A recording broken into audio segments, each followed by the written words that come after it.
बस लोगों का तजर्बा चाहिए जी।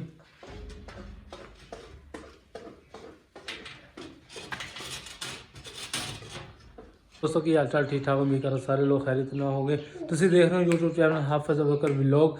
तो साढ़े वीडियो लाइक करो, शेयर करो, सबसक्राइब करो। लो जी माशाल्लाह अज पाना है शीशे ब्लू कलर के फिगर बड़ा बेहतरीन है। 3 पल्ले पाने 1 2 3 माशाल्लाह। शादी का हार बड़े संभाल के रखे उस्ताद जी है भाई ये जिन्हें शीशे पाने।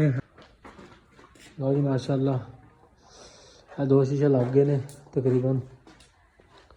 यह वाला भी लग गया, यह वाला भी लग गया।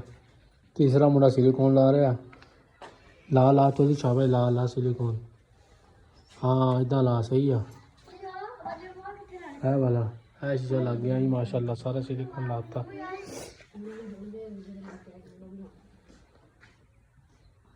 हार बड़े संभाल के रखे है। ये मेरा भाई छोटा इन्हों के लाना है शीशे चौधरी साहब दे। ताफ बैठा सी ते फिर उठा के लिया। अच्छा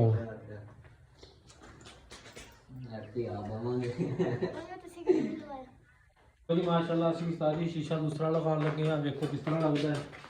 बड़ा ही आसान जा काम है, औखा काम कोई नहीं।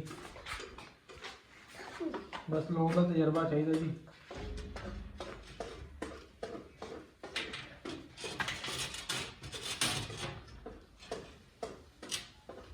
हो गया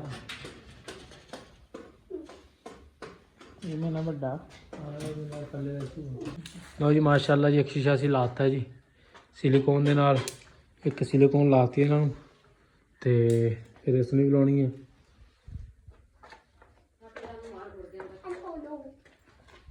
माशाल्लाह जी काफ़ी सारा काम जो हो गया थोड़ा बहुत रहा वा। 2 शीशे रह गए जी।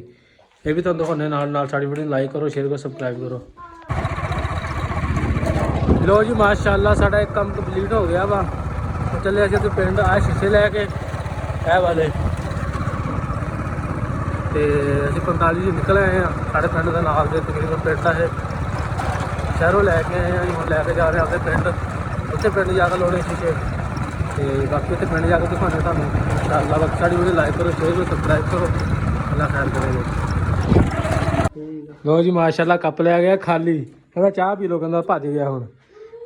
माशाल्लाह जी असी आज दूसरे घर आए शीशे ला रहे हैं जी। है देख लो एक लग गया जी, दूसरा ला रहे हैं जी।